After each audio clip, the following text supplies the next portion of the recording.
Oi pessoal, boa noite! Olha quanto tempo eu não aparecia por aqui numa live, que saudade!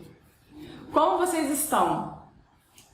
Sejam bem-vindos à primeira live da semana do pré-projeto aprovado. Eu vou fazer um checklist dos itens essenciais que um pré-projeto precisa ter para que ele não passe despercebido pela banca. Só que primeiro eu quero saber quem está aqui pela primeira vez e de onde vocês são.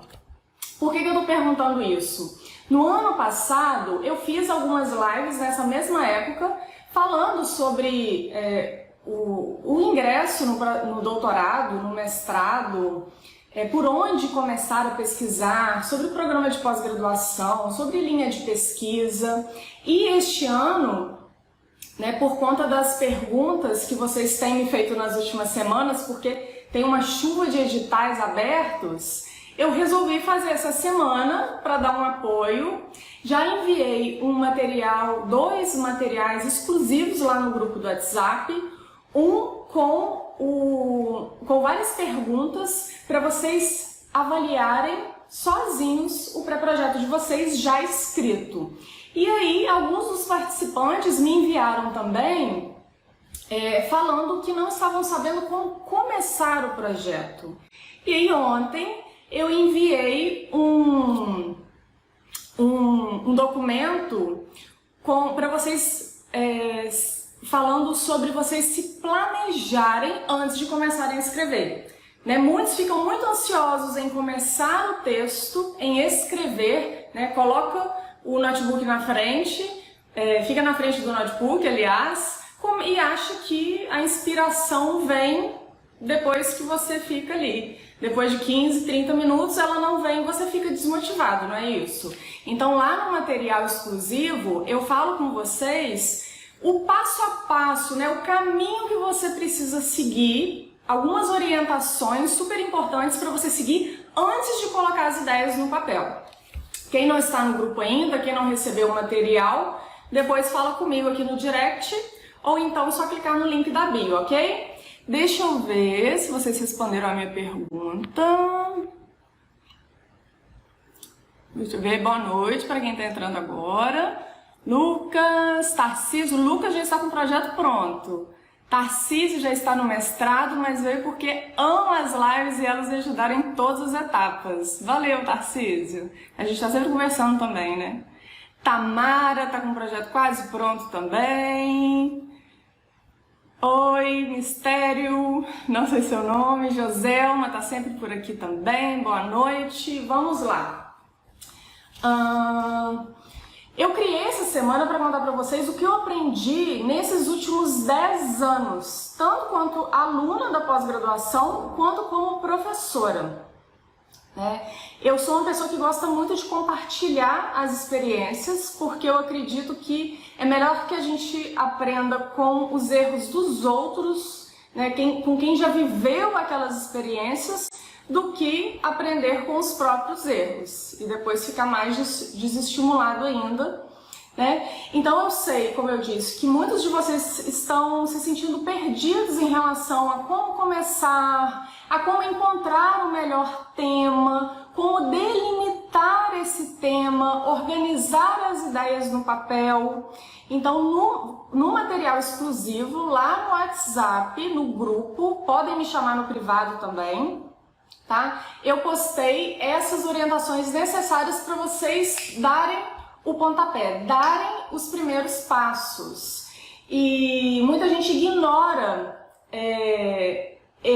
pula etapas, pula essa etapa do planejamento. E isso você vai ter consequências lá na frente. Então é muito importante que vocês respondam aquelas perguntas que estão no material, porque se você quer contribuir com a produção de conhecimento, antes de escrever o pré-projeto, você precisa construir uma imagem mental da pesquisa que você pretende desenvolver, Por isso que muitas vezes a ideia não sai do papel. Então vamos lá. Seguindo aqui, Uma coisa que eu falo muito para vocês, escrevo, né, nas postagens, nos stories, vocês precisam se organizar, né? Não dá para encaixar as atividades relacionadas ao processo seletivo de mestrado e doutorado na agenda corrida que você já tem, que muitos têm. Então é importante que vocês, para se organizarem, criem um cronograma de estudos para quem não tem, para quem está muito tempo fora da pós-graduação, fora da academia. Ler muito, não é pouco. Eu não estou conseguindo encontrar o meu tema. Você precisa ler as dissertações, as teses dos programas, ler os artigos publicados nos últimos anos e planejar cada um dos tópicos que vai escrever antes de escrevê-lo, né? E aí você tem o planejamento, a escrita da primeira versão, depois você vai se preocupar com gramática, se o texto está fluido, e aí você vai reescrever tudo que está necessário, tudo que for necessário. Então a escrita é um processo. E hoje o que eu vou contar para vocês é o que vocês precisam saber para escrever em cada um desses tópicos exigidos pelo edital, para que você chame a atenção da banca, para que o seu projeto se destaque entre os concorrentes, né?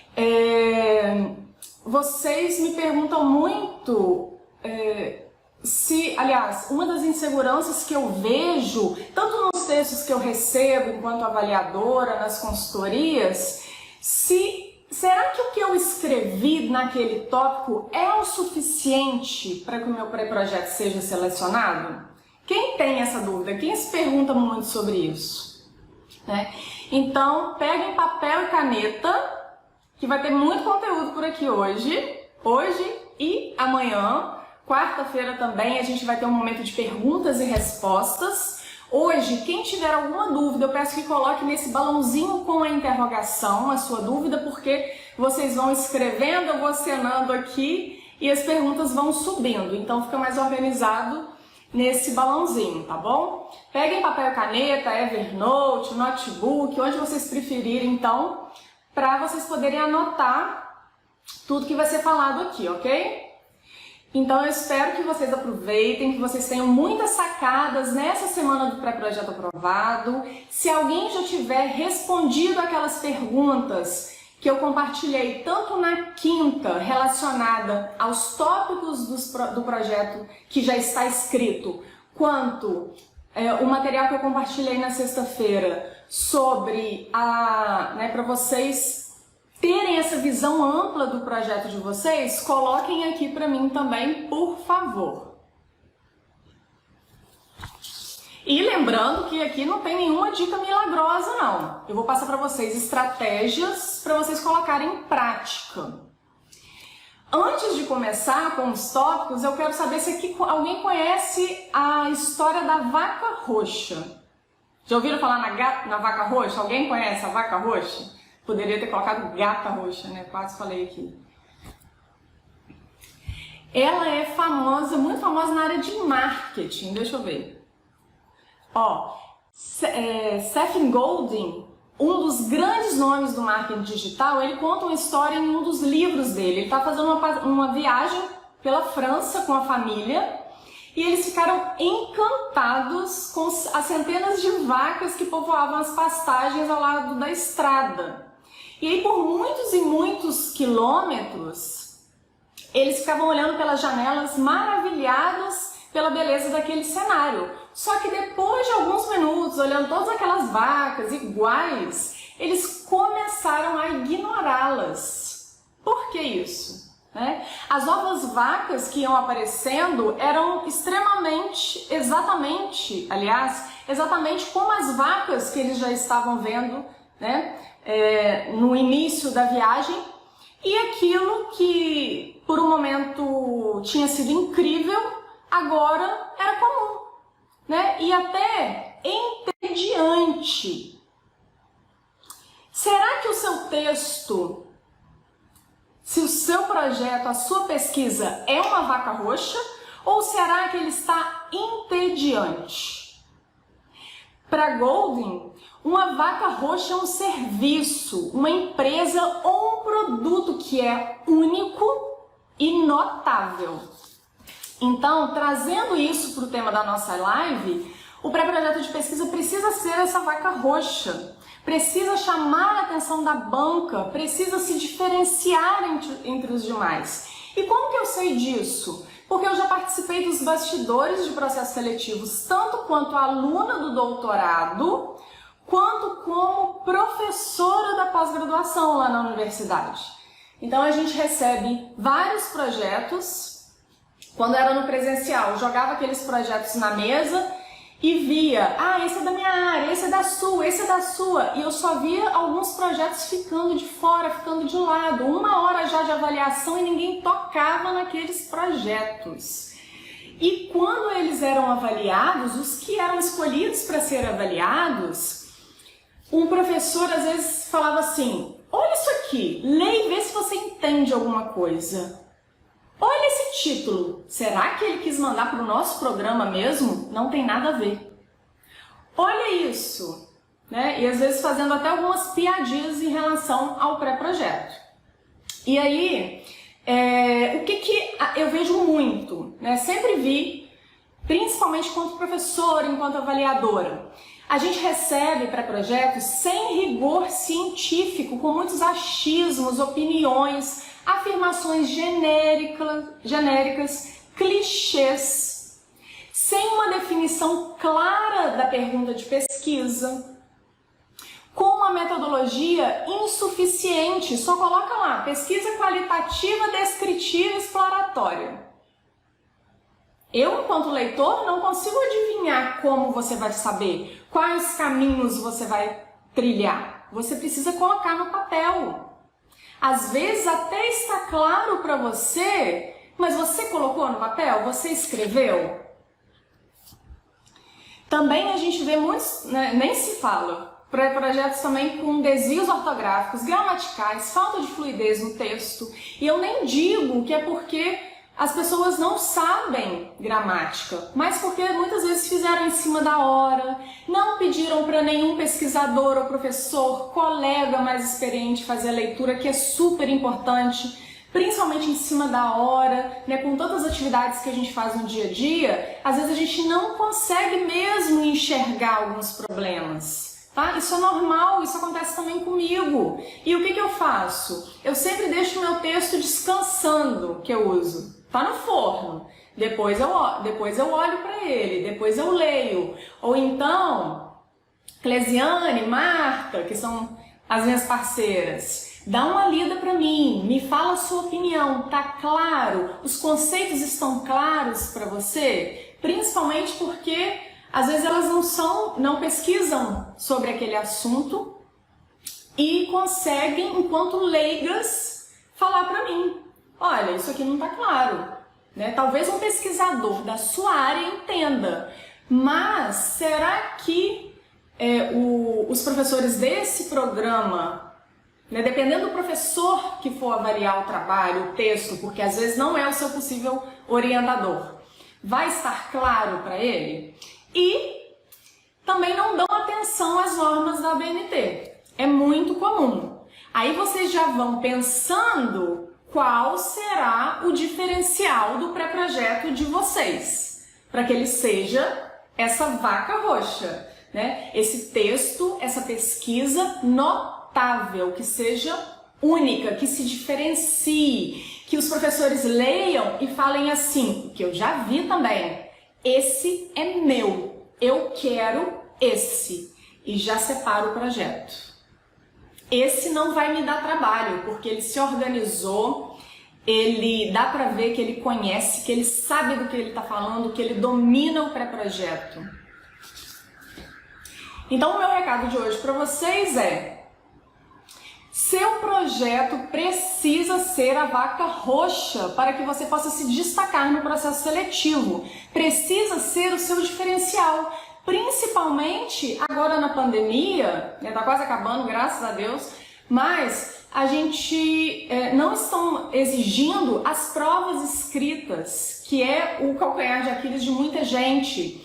Então você se diferencia logo de cara com o seu pré-projeto, com a sua escrita. Aqueles também que não estão seguros em relação ao currículo. Eu vou fazer pouca pontuação, eu não tenho nada no meu currículo. Como que você vai se diferenciar? De novo, com o seu pré-projeto. E a partir dele também, para quem não foi aluno especial, para quem não conhece ainda o programa, os professores, como foi o meu caso, eu não conheci nenhum professor. Saí lá de Minas para ir para Campos dos Goytacazes, sem conhecer ninguém, mas com um desejo muito grande. Eu me preparei muito para estar lá. Eu fui muito confiante, outros pesquisadores leram o meu trabalho lá de Viçosa, da UFV. Então, esse primeiro contato com os orientadores, os professores que leram o meu projeto, eu consegui me conectar com eles, eu consegui mostrar que eu tinha me preparado, que eu sabia do que eu estava falando, né? E depois você vai para a arguição, que muitos editais eu estou vendo também que não está tendo arguição. Então, assim, é um outro ponto para destacar aqui. Se eles só vão avaliar o seu currículo e o seu pré-projeto, se você não vai ter a oportunidade de poder defender o seu projeto oralmente, aí que você tem que se preparar mais ainda para essa escrita. Vocês já tinham parado para pensar sobre isso? O quanto que a escrita é importante, o quanto que ela conecta você às pessoas? Pensem aí, nem precisa ser um artigo científico, algum texto que você tenha lido e a partir daquele texto você se conectou com aquela pessoa, né? O Joelmir está falando aí que o pré-projeto ligado ao programa e ao professor, a escrita precisa ser impecável e autores e metodologia alinhadas ao programa. Eu vou falar sobre isso também. Perfeito, Joelmir. Então, por isso a ideia da live de hoje, né, que é trazer um checklist para você escrever o pré-projeto com máxima eficácia. Vamos lá? Vamos começar? Já pegaram papel e caneta? Então, a primeira coisa, não quer dizer que você precisa começar por esse tópico, não. Mas, vamos às orientações em relação aos principais tópicos que aparecem nos editais. O primeiro é o título, né? É a primeira parte do texto que será lida, concordam? Principalmente quando um texto, quando não tem imagens, geralmente a gente pega a revista, vai folheando, tem as imagens e você olha primeiro para elas, você já se conecta, se elas estiverem interessantes, você vai lá ver o título, lê uma legenda e aí começa a sua leitura lá da introdução. Então, o título, a partir dele, o avaliador pode até descartar o trabalho, como eu já vi. Ele descarta, deixa ali de lado e se outro professor pegar, sorte sua. Mas não quer dizer que nem todos os pré-projetos são lidos, mas concordam? Se o seu projeto ficar para leitura ao final, pode ser que o professor já tenha escolhido outro projeto também, né? Então, ele vai para o título. Se no título você já conquista, ponto para você. Ele vai ler o seu trabalho, ele vai ficar curioso, ele vai querer saber como que você pretende solucionar aquele problema que você propôs.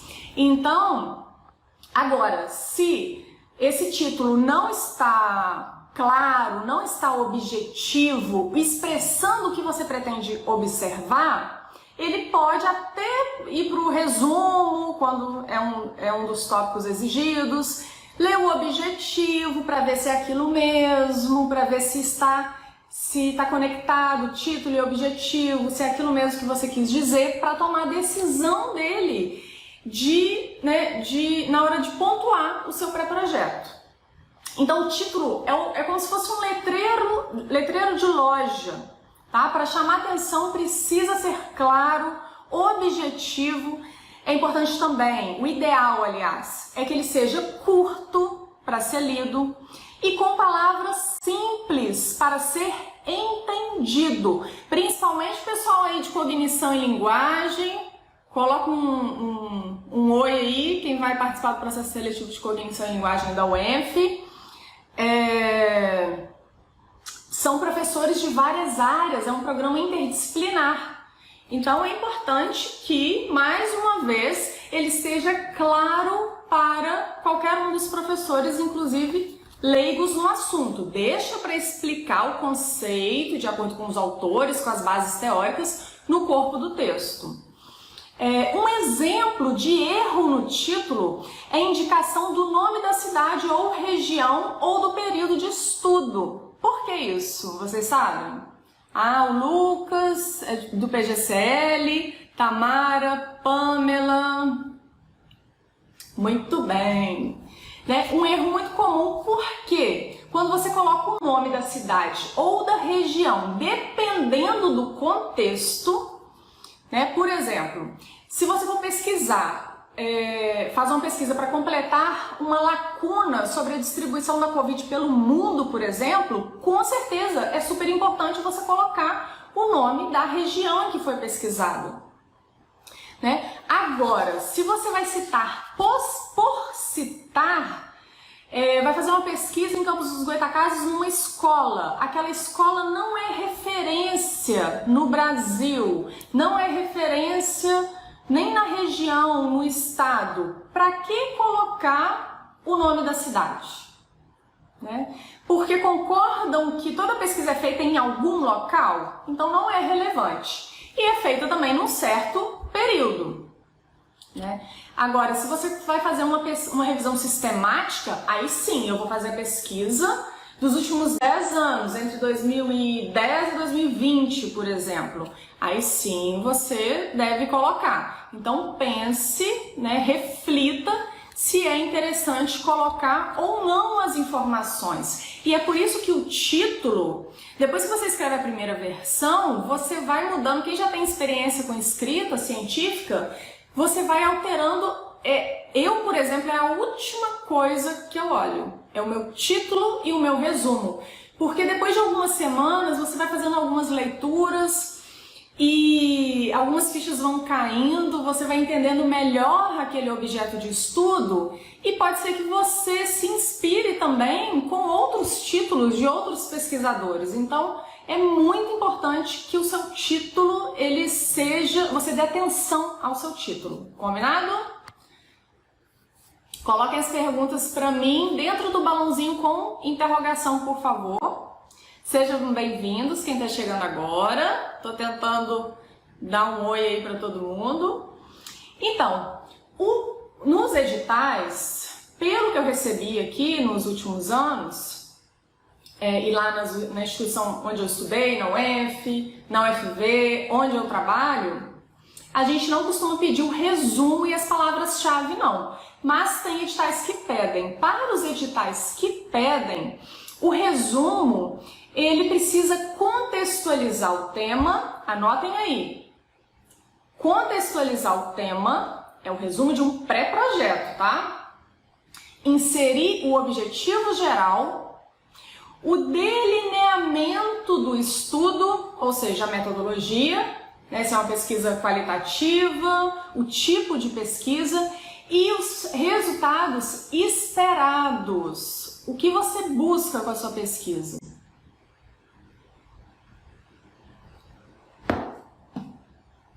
E as palavras-chave?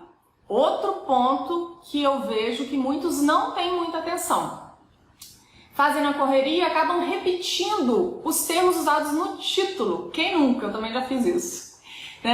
E aí uma dica que eu dou é que vocês escolham uma base, escolham essas palavras-chave com base em um vocabulário controlado, como tesauros. Não sei se vocês já ouviram falar. O tesauros, tesauro, é uma lista de palavras com significados semelhantes dentro de um domínio específico de conhecimento. Então, se você usa alguma expressão, algum termo no seu título, há palavras com significados semelhantes. Mas se você não faz a escolha certa, quando vão buscar o seu trabalho, o seu artigo, o seu projeto no Google, numa base de dados, pode ser que ele não seja encontrado. Então, se você pouquíssima gente sabe disso, principalmente os pesquisadores iniciantes. Então, se você já mostra que você não escolheu as palavras-chave aleatoriamente, mais um ponto para você.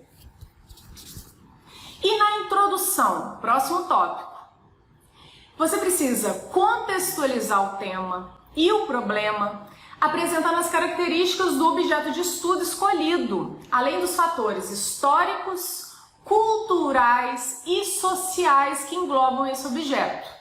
No projeto como todo, um texto científico, uma pesquisa de modo geral, vocês já repararam que quando ela é bem escrita, ela conta uma história, ela desenvolve uma história? Então você começa fazendo isso já na sua introdução, já contando do porquê você escolheu esse objeto de estudo, quando ele começou a ser pesquisado, né? Por que ele é importante?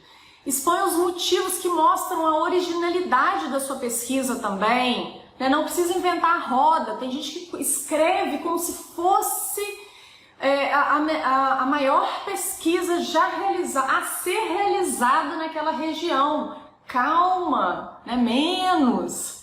Né? E lembrando que o seu texto, o seu projeto precisa ser inédito no doutorado. Não se preocupa com o ineditismo para o mestrado, mas ele precisa ser de alguma forma original. Por exemplo,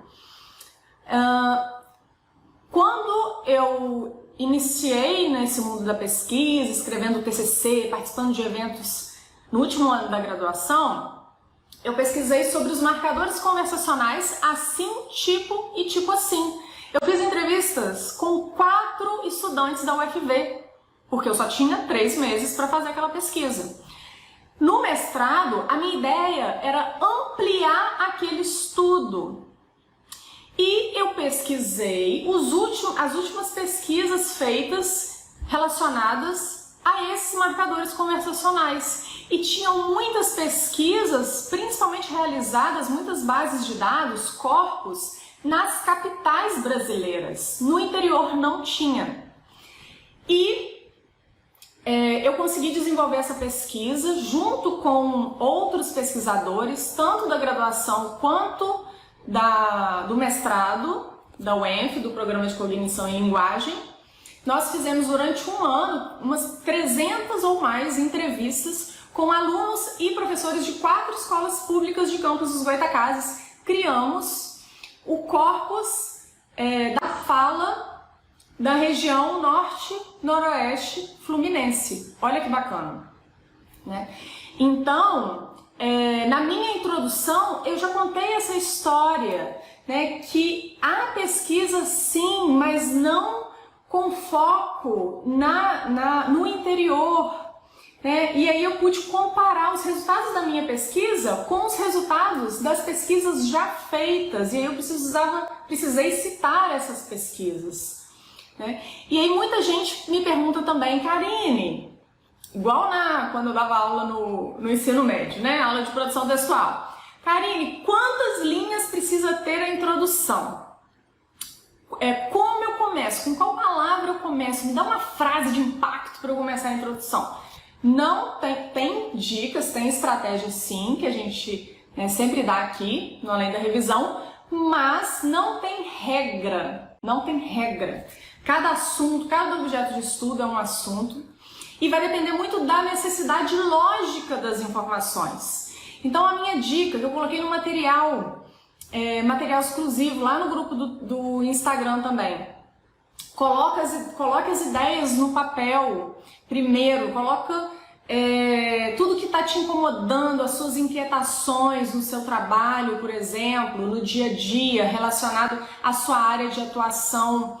E aí você vai escrevendo e depois, né, eu vejo, aliás, isso eu não posso deixar de falar, o que eu percebo quanto consultora, quanto professora, é que por conta da ansiedade, e eu passei por isso também, óbvio, quando eu fui escrever o meu pré-projeto, a gente fica tão ansioso para terminar, para ter aquele texto pronto, finalizado, que a gente não percebe que também é um processo, que a gente não vai sentar e escrever a última versão, a versão final da introdução de cara. Então vai, escreve, não fica parando para ver se colocou acento, se repetiu palavra. Escreva o que você pensa, escreva o que você leu em outras pesquisas, em outros artigos, que são interessantes, que vão complementar a sua pesquisa, as suas ideias. Depois você vai para a revisão. Então, primeira coisa que vocês vão conferir lá no material exclusivo: planejamento. Agora a gente está falando da escrita. Como fazer para se diferenciar em meio a tantos projetos, a tantos candidatos? O que precisa ter na sua introdução? Não fique enrolando o leitor, vá direto ao ponto, explica a história da sua pesquisa, coloca um parágrafo com fator histórico, já que vocês gostam, né, de saber quanto escrever, Karine. Fala sobre o seu objeto de estudo. E aí já inicia também, porque tem alguns pré-projetos que pedem na introdução para você colocar a problematização e os objetivos. Outros editais pedem que você coloque o item separadamente. Então, na introdução, você vai mostrar para o seu leitor, para o avaliador da banca, as primeiras informações, né, as últimas informações, aliás, né, das últimas pesquisas feitas sobre o seu objeto de estudo e por que é importante pesquisar aquela problemática. E a justificativa. Obrigada, Eduardo.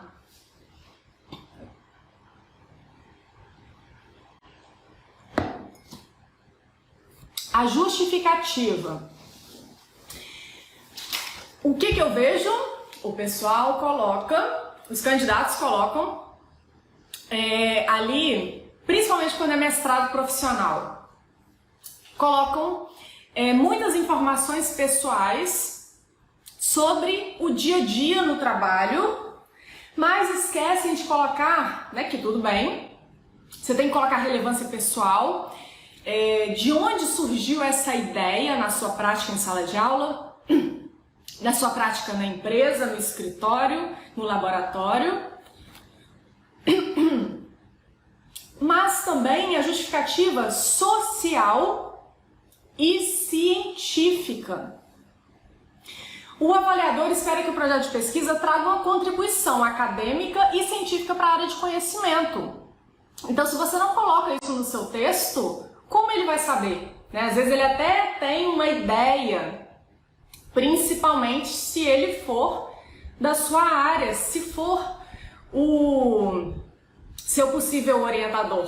Claro que ele vai saber, mas você não escreveu, né? Tem uma diferença aí entre ele achar que é por aquilo, ele supor e você escrever. Então anotem aí, você tem que colocar na justificativa a relevância pessoal, a relevância social e a relevância científica da sua pesquisa. Vou explicar melhor para vocês o que é isso. Você vai mostrar a utilidade do trabalho da sua pesquisa aos demais. Pela contribuição cumulativa. O que é isso? Em que a sua pesquisa vai acrescentar ao conjunto do conhecimento científico sobre o tema? Pelo ineditismo do tema ou da abordagem e pela contribuição à superação das lacunas do conhecimento.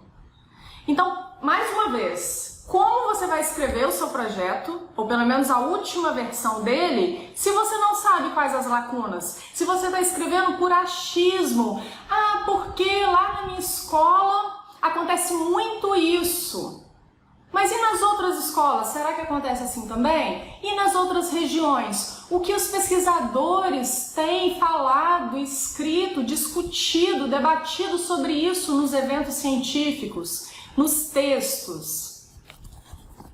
Então, todo projeto, ele precisa ser relevante socialmente também. E o que é isso? quando ele contribui de alguma forma para a melhoria da sociedade, para a compreensão do mundo em que a gente vive e também para o desenvolvimento do homem, né?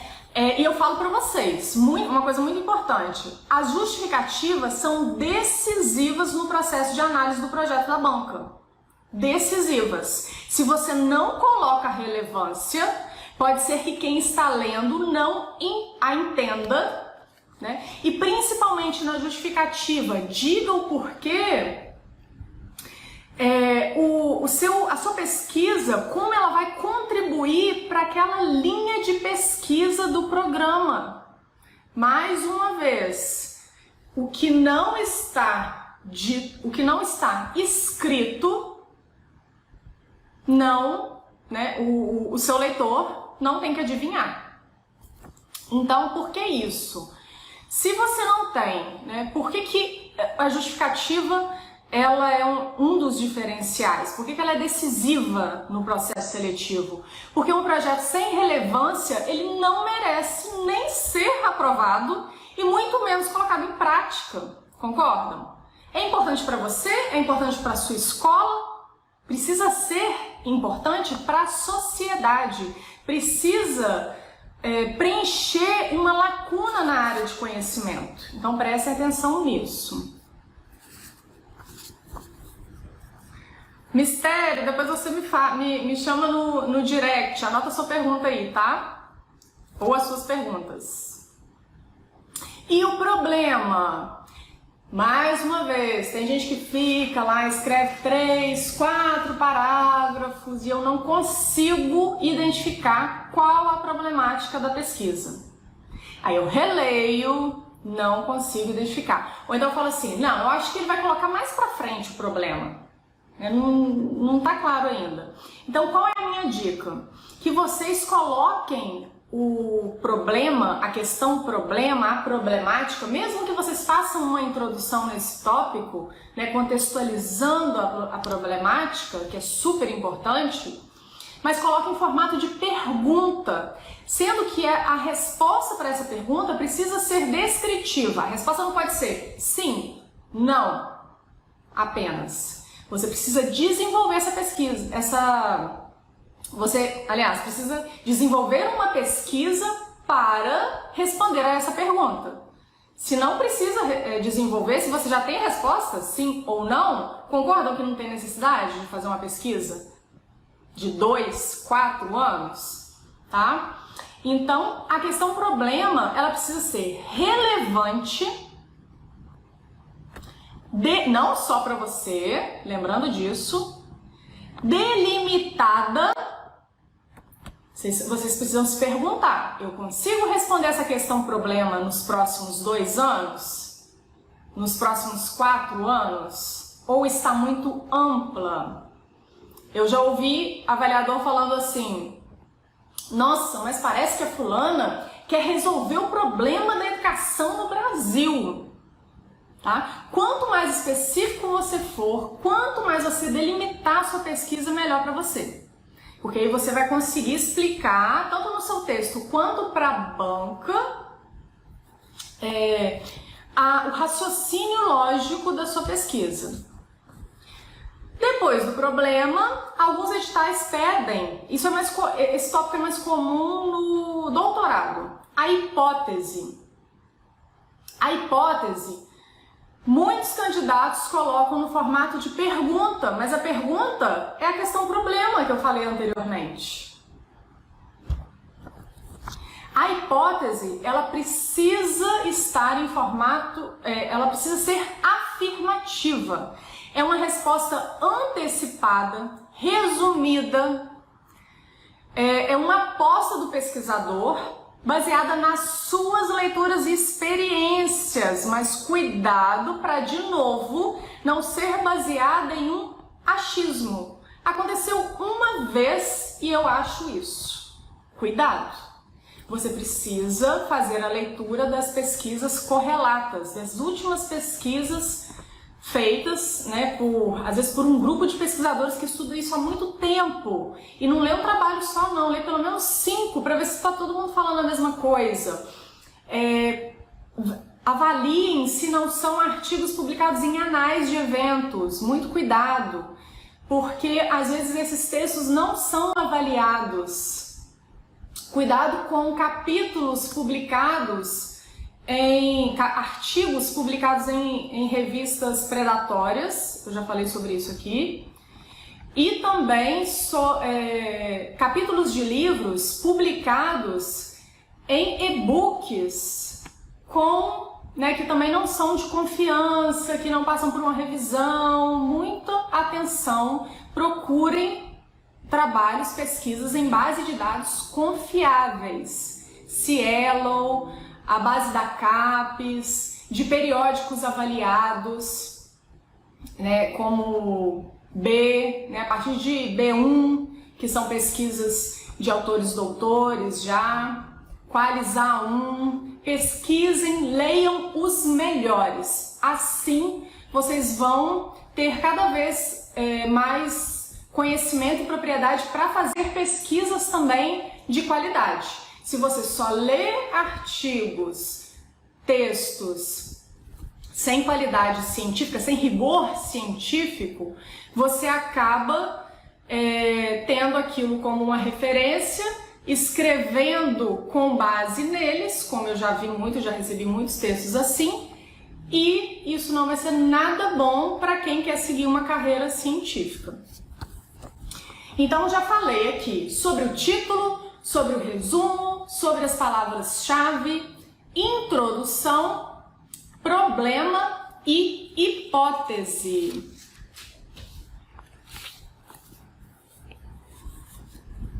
E outra coisa que eu não falei da hipótese. Ela pode ser confirmada ou não ao final da sua pesquisa, tá bom? Então, na hipótese, você traz pelo menos duas variáveis, com base nas pesquisas que você já leu, nos pesquisadores que já estudaram sobre o assunto, e ao final você confirma ou não. E agora a gente vai falar sobre a fundamentação teórica ou revisão de literatura, tem projetos, tem editais, aliás, que trazem ou referencial teórico, ou fundamentação teórica e revisão da literatura. Tem uma diferença. Qual que é essa diferença? Vocês sabem? Na seção de fundamentação teórica, você deve apresentar as bases teóricas que fundamentam o seu pré-projeto, ou seja, os gigantes da área. Quem é referência nesse assunto no Brasil, no mundo? Karine, como eu acho esses gigantes? São aqueles que todo mundo cita. Você joga lá no Google Acadêmico, para quem não conhece as outras bases de dados, sobre um assunto, dá uma olhada na lista de referências. Todo mundo cita esse autor. Também uma dica infalível que vai fazer com que você se conecte com que seu texto, aliás, se conecte com o avaliador que está lendo o seu trabalho, com o seu possível orientador. Se possível, cite 1 ou 2 trabalhos desse orientador.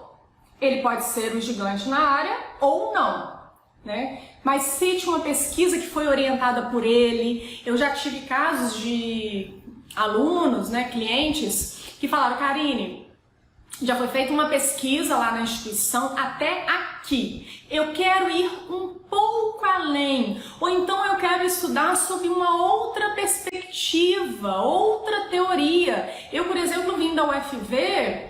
Qual é a teoria da análise da conversa?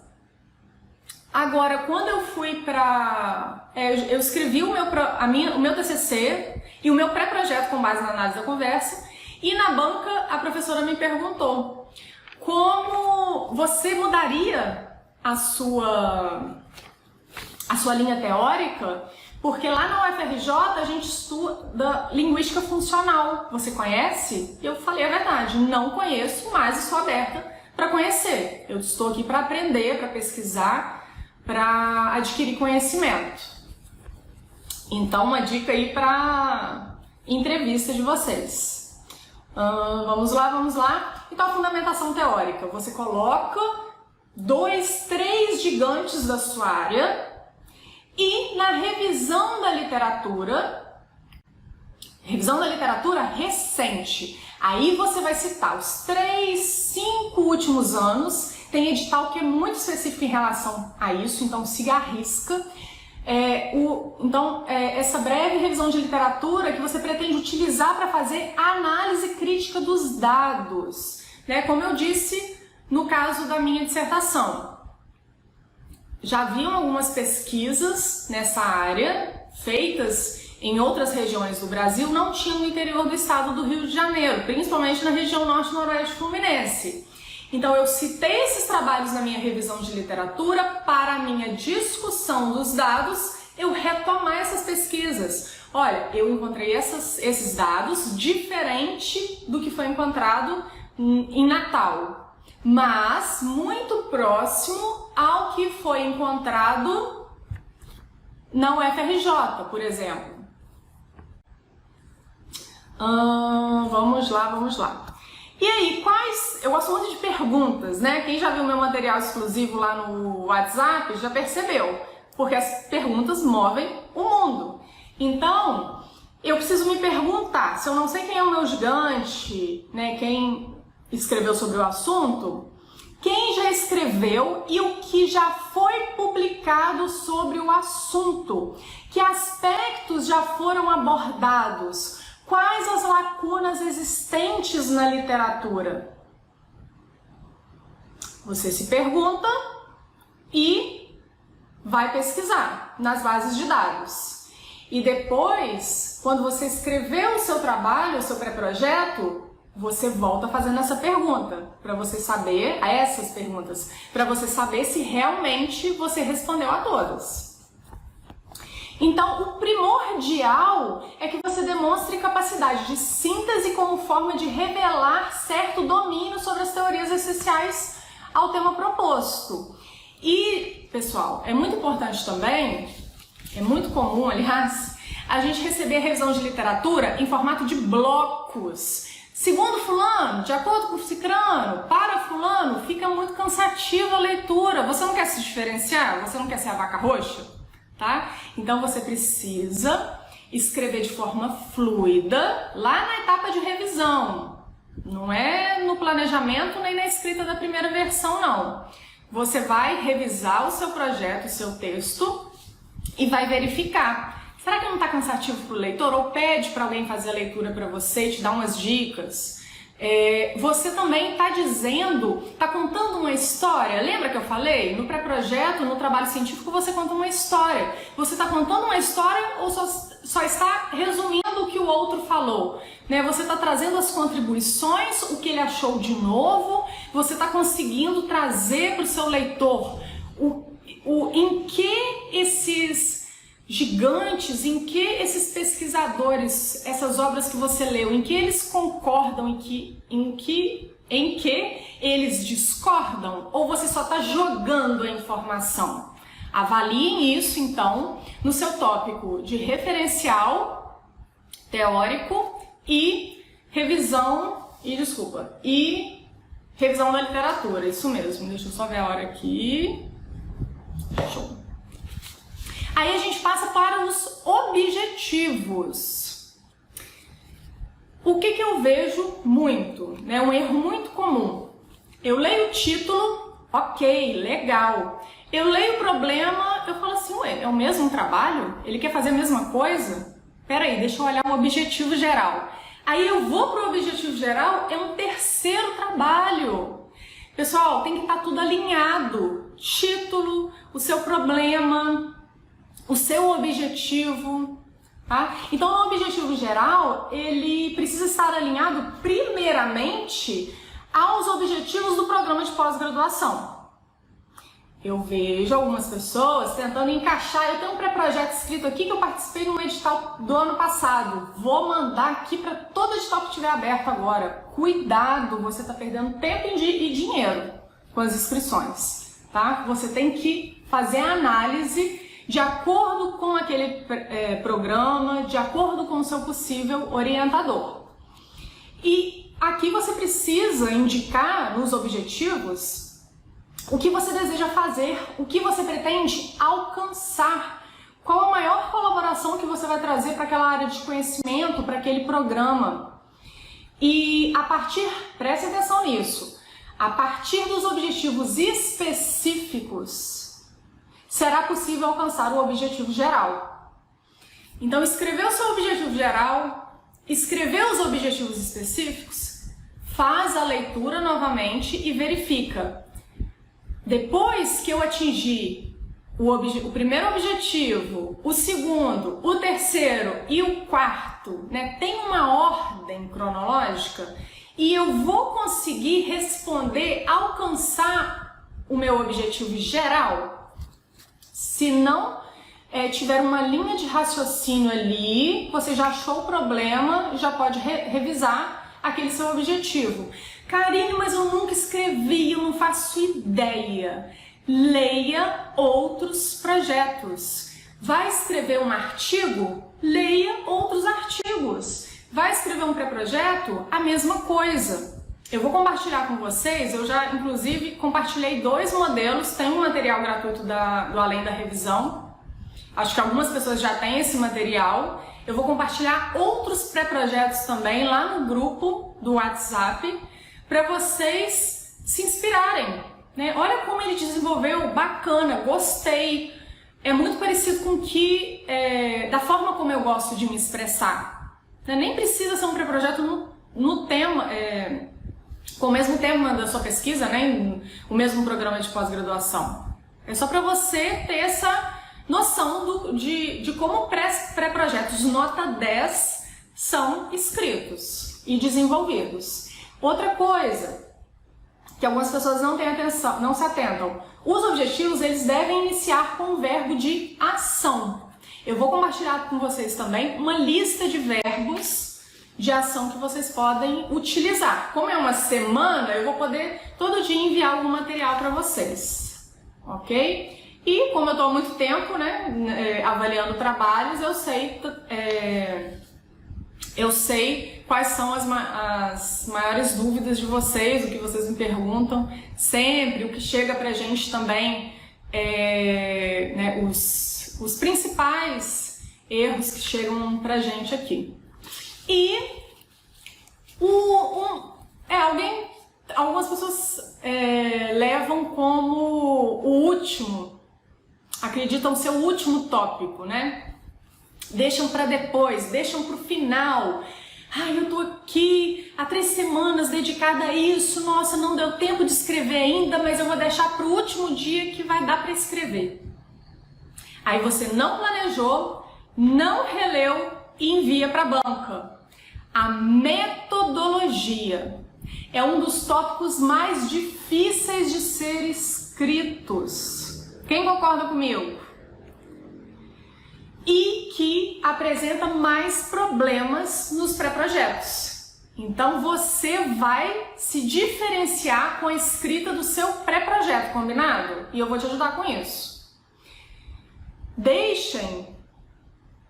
Comecem a escrever, para quem não começou a escrever ainda, comecem pelos tópicos que vocês têm mais dificuldade, tá? Escreve um rascunho do título, porque tem gente que não consegue escrever nada se não tiver o título. Coloca o rascunho do título. Escreve o seu objetivo, mesmo que não seja a última versão, mesmo que você mude esse objetivo depois que fizer as leituras. Mas faz um planejamento, faz um desenho do que você espera com as suas palavras. Não se preocupe de início com esse verbo de ação. Será que eu usei o verbo certo? Deixa para depois. E aí, a partir dos objetivos que você colocou, vai para a metodologia. Uma dica. Escreva um parágrafo para cada objetivo específico que você escreveu. Ou seja, colocou lá, o primeiro objetivo específico é apresentar determinado instrumento de pesquisa.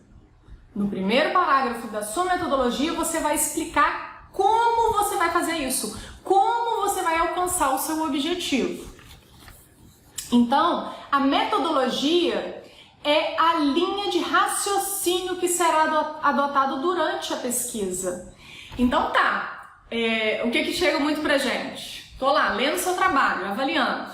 Título, ok. Aí eu leio a introdução, contou a história muito bem, consegui entender a problemática, tem lá o objetivo, nossa, esse aqui se preparou, esse aqui tem chances. Traz os principais autores da área, mais um ponto para você. E aí o leitor chega na metodologia e não entende como você vai fazer aquilo tudo que você propôs. E aí vem um grande problema, porque em alguns editais, quando eles trazem a pontuação de cada item, a metodologia é uma das que tem a maior nota. E aí você deixa para escrever no final, gente. Não dá, não dá. Então escreva, minha sugestão, objetivo, problema, problema, aliás, a problemática, para você ter essa imagem mental, essa visão mais ampla da sua pesquisa, de como você vai desenvolver, a sua proposta, o seu objetivo e a metodologia, como você vai fazer. Karine, não faço ideia. Aí você tem que estudar a metodologia da pesquisa. E eu sei que, eu vi que tem algumas pessoas aí que estão na graduação, eu sei que a faculdade, lá na graduação, a gente não tem base para desenvolver uma pesquisa. A gente vai aprender mesmo no mestrado. Então, tem aí inúmeros livros disponíveis, gratuitamente. Eu também tenho, um material que eu vou compartilhar com vocês lá no grupo do WhatsApp. Estudem! Eu vejo nos textos, na entrevista, aliás, geralmente é na entrevista que a gente capta isso, porque a gente fala assim, o trabalho tá legal, tá interessante, vou dar uma chance para ele ir para a entrevista, para ele me explicar como que ele vai fazer, porque no texto não está escrito, no pré-projeto ele não colocou. E aí a pessoa chega na entrevista e não faz ideia de como ela vai alcançar os objetivos dela, de como ela vai responder aquele problema que ela propôs no início do trabalho. Ou então, a pessoa até escreve uma metodologia top, nota 10, mas chega na entrevista e não sabe explicar o porquê colocou aquele tipo de pesquisa, porque usou aquele instrumento, porque usou aquele método. Então não tem como, guardem isso, não tem como escrever um pré-projeto, participar de um processo seletivo para ingresso no mestrado e doutorado sem saber o básico de metodologia. Vocês precisam saber o porquê vocês escolheram um questionário e não escolheram uma entrevista para coletar os dados. Vocês precisam saber por que 10 participantes e não 50, ou o contrário. Tem gente que fala, vou entrevistar 150 pessoas. Ué, como? Tem um grupo para fazer essa pesquisa ou você vai fazer isso sozinho em um ano? Como você pretende fazer? Estudem metodologia básica, tá? Dê atenção a isso. Então, para quem vai desenvolver a metodologia ainda, ou para quem já escreveu o seu pré-projeto, e a ideia dessa live é que vocês saibam os pontos diferenciais que chamam a atenção da banca, o que não é comum nos pré-projetos que a gente recebe para avaliar, os maiores erros. Para escrever a sua metodologia, o quanto mais didático você for, melhor, tá? Porque aí fica mais claro e menos cansativo para quem está lendo. Como eu disse, pode escrever um parágrafo mostrando como você vai alcançar cada objetivo específico. Ou então você pode também trazer, começar falando dos sujeitos da sua pesquisa. Como? Caracterizando seu sujeito de estudo, o que vai ser estudado? Uma planta? Um animal? Um ser humano? Se for ser humano, tem que ter o quê? Termo de consentimento, tem que ter, mostra já no seu projeto que você sabe que precisa de um termo de consentimento livre esclarecido, que você vai submeter o seu pré-projeto a um comitê de ética, que você sabe o que você está fazendo, que você sabe onde você está entrando, que você sabe os pré-requisitos para se formar como um pesquisador. Outra coisa, cita a região, se for o caso. Na metodologia, tudo bem. Eu falei que no título talvez não fosse interessante, dependendo do contexto, mas na metodologia, sim. No meu pré-projeto, por exemplo, como eu não conhecia Campos dos Goytacazes e não deu tempo para eu pesquisar, isso já tem mais de 10 anos, não era tão, né, as informações não eram tão fáceis na internet, eu coloquei que eu faria pesquisa em escolas municipais, né, de Campos dos Goytacazes. Porque eu não consegui descobrir se o programa de pós-graduação tinha parceria com algumas escolas. Eu fiquei com receio de já falar, vou fazer pesquisa nesse lugar, e eles me perguntaram depois, por que você escolheu essa escola? E aí eu deixei para realmente falar na entrevista. E depois descobri que tinha parceria com essas 4 escolas, onde a gente aplicou, onde a gente aplicou as narrativas. Então, além do sujeito da pesquisa, você vai colocar o delineamento do estudo. O que é isso? Qual estratégia você vai usar para atingir o objetivo da pesquisa? Quais tipos de pesquisa, né?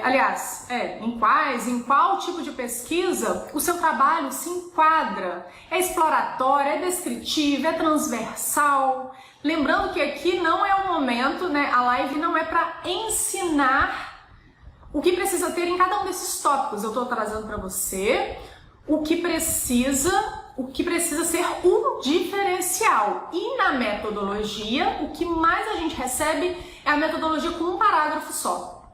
Pesquisa qualitativa do tipo descritiva. E aí?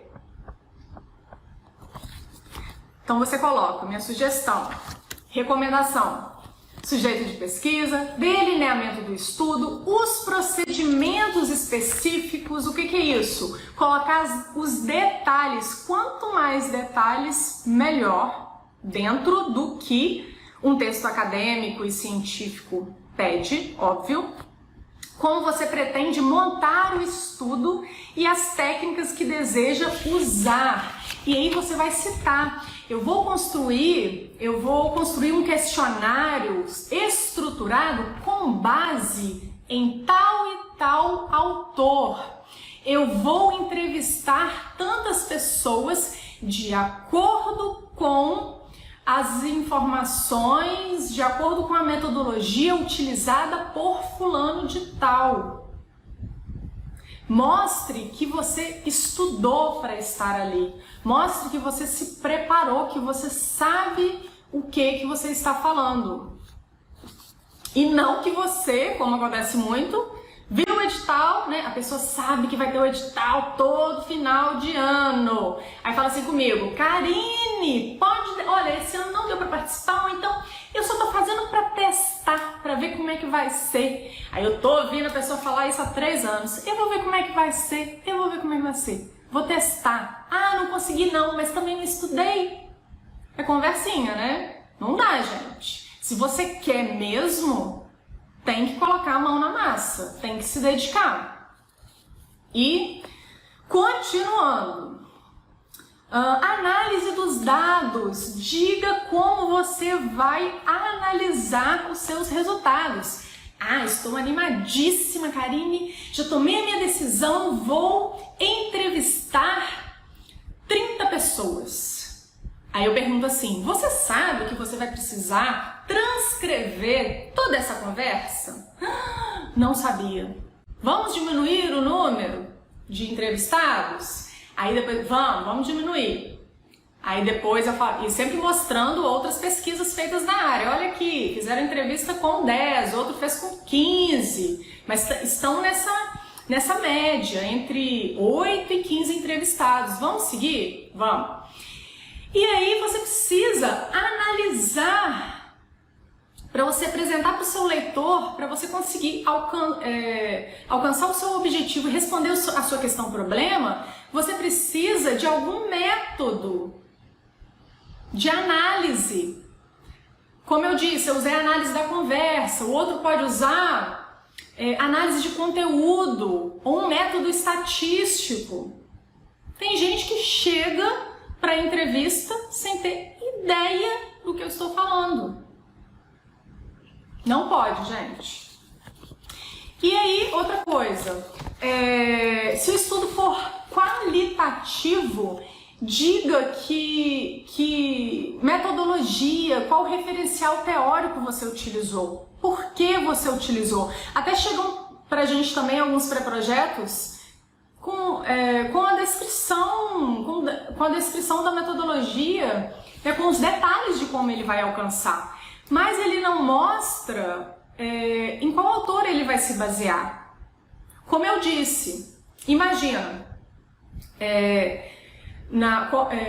na minha graduação eu estudei análise da conversa. Eu falei que eu ia analisar de acordo com a análise da conversa e trouxe lá todas as técnicas, os parâmetros que são diferentes da linguística funcional que eu usei na minha dissertação. Então tem várias formas de se fazer um trabalho. Você tem que mostrar para o seu avaliador que você sabe do que você está falando e principalmente para você se defender lá se você tiver a oportunidade de ir para a segunda etapa, por que você fez aquela escolha e que às vezes você não pretende responder aquilo que o avaliador está propondo porque você se baseou em tal teórico, no teórico A e não no teórico B. E você fala assim, olha, não é a Karine que está falando, é fulano que está falando, um pesquisador reconhecido na área. Então você tira a sua responsabilidade também, além de mostrar, mais uma vez, que você sabe sobre o que você está falando. E se for qualitativo, indique os testes estatísticos e seu referencial de decisão quando houver teste de hipótese. Inclua, você pode incluir também o software que você pretende utilizar. Que o avaliador, ele pode pensar assim, nossa, que interessante, ele vai usar a mesma teoria, o mesmo software que a gente usa aqui. Ou então, ele está trazendo uma novidade. Já aconteceu isso. Karine, eu tô com medo de usar esse método porque o pessoal lá na UF não conhece. Ela leu as dissertações, as teses, a gente trocou uma ideia e eu falei assim, se você explicar, mostrar no texto que você sabe do que você está falando, não tem problema nenhum. Porque, como eu já vi acontecer, o programa também está aberto, óbvio, para receber novas pesquisas, novas propostas, e também para continuar, como eu disse, é muito importante você, se for possível, você citar algum trabalho, alguma pesquisa que já foi feita lá e, se possível, melhor ainda, citar a pesquisa de um artigo de algum professor de pós-graduação, principalmente, se possível, orientador, não que você já tenha escolhido, mas... Outra dica, dê uma olhada no Lattes do orientador, vê quais projetos estão em andamento, quais as últimas dissertações e teses orientadas, principalmente para quem não escreveu ainda, para quem está escolhendo o tema. Olha, eu estou vendo aqui, a caixinha está lotada de perguntas. Então, para terminar, o cronograma e as referências. Para terminar minha fala, que eu tô doida para ler as perguntas de vocês. O cronograma é só fazer um Ctrl+C, Ctrl+V de um modelinho que eu achei na internet. Não. Porque a gente está falando aqui como você pode se diferenciar. Ctrl+C, Ctrl+V todo mundo faz. Como é um cronograma diferenciado? Ele apresenta o planejamento temporal das atividades a serem realizadas durante o período de duração do curso. Então, muita atenção, mestrado 24 meses, doutorado 48 meses. E às vezes acontece de você, por exemplo, tem gente que coloca assim, eu vou ficar 6 meses lendo o referencial bibliográfico e vou colocar um mês para escrever minha dissertação. Isso não existe. A leitura e a escrita tem que caminhar juntas. Você pode até colocar lá um mês para fazer a leitura, mas depois leitura e escrita junta. Né? Mais uma vez, no cronograma você consegue mostrar, né, apresentando um bom cronograma, você consegue mostrar que você sabe do que você está falando, que você sabe o que é um mestrado e o que é um doutorado. E as referências? Ai, nem deu tempo. Dá pra ver. Pelos projetos que chegam aqui, que chegam lá na universidade, dá pra ver que você não teve tempo para formatar o seu trabalho. E aí, já é, né, a gente já olha, a gente já folheia assim, ó, e já vê já vê esses erros de formatação, de referência, de citação, já vai fazer a leitura do seu trabalho meio desconfiado. Olha, esse aqui, não sei não, acho que vai me dar trabalho, acho que vai dar trabalho pra gente, porque não teve esse cuidado ao apresentar o pré-projeto dele. E aí, para você se diferenciar também, coloca que você vai participar de eventos científicos, congressos internacionais, nacionais, que você vai também disponibilizar um tempo dentro do seu cronograma para escrever e submeter artigos. Pode até falar no que quem vai para o doutorado, publicar artigos científicos. E no final, antes da defesa, coloca que você vai revisar o seu trabalho. E mais uma vez, todos esses pontos vão te diferenciar dos demais. É a sua vaca roxa. E nas referências, o que muitos não fazem e que é um trabalho que a gente faz aqui também. Verificar se todas as obras citadas ao longo do texto estão na sua lista de referências. Isso é a última coisa que você faz, porque quando a gente está escrevendo, geralmente pede lá 15 páginas do seu pré-projeto. Escreva 15 páginas. Aí a gente vai escrevendo, quando vê já tem 20. Aí sai cortando referencial teórico, revisão de literatura e não olha as referências. E aí, às vezes, você insere algum autor na metodologia, não coloca nas referências. Última coisa, conferir, né, aí no checklist do pré-projeto aprovado, conferir se todas as obras citadas no corpo do texto estão na lista e se a sua lista de referências está de acordo com as normas exigidas. Eu recebo muitos trabalhos aqui também de pessoas que fizeram mestrado há um tempo, fizeram a graduação há um tempo, até aprenderam a BNT, mas não se atualizaram. Eu não sei se vocês sabem que a BNT teve uma atualização em 2018, a NBR 6023-2018. Algumas coisas mudaram, eu tenho publicação sobre isso, disponibilizo também as regras para vocês no meu conteúdo gratuito, tá? E pronto, anotaram tudo?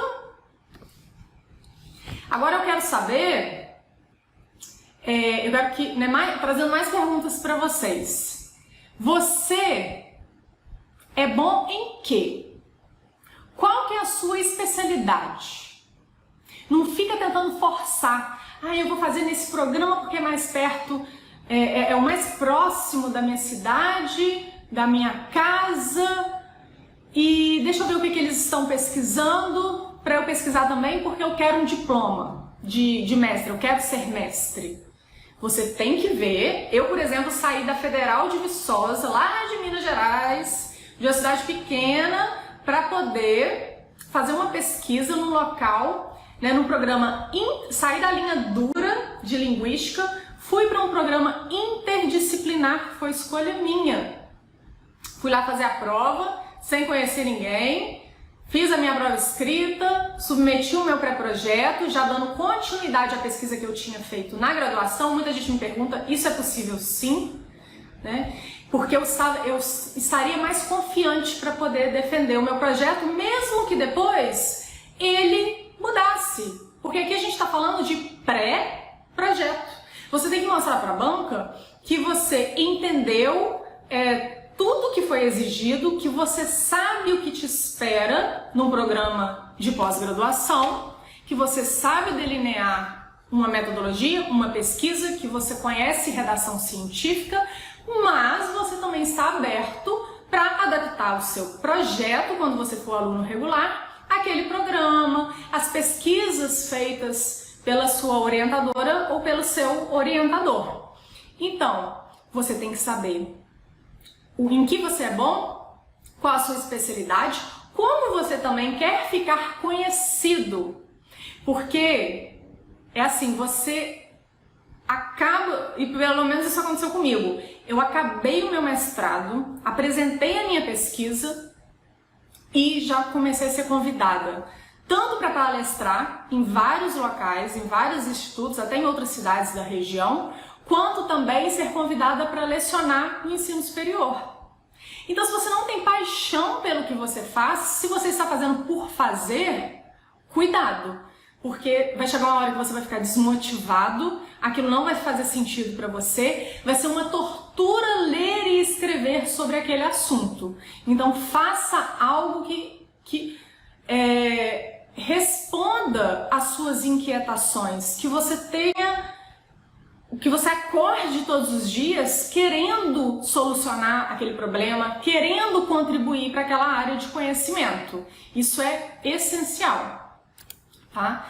Então, aí sim, quando você responde a essas perguntas mais pessoais, você sabe também qual é a sua vaca roxa, qual é o seu diferencial e como mostrar esse diferencial no seu pré-projeto.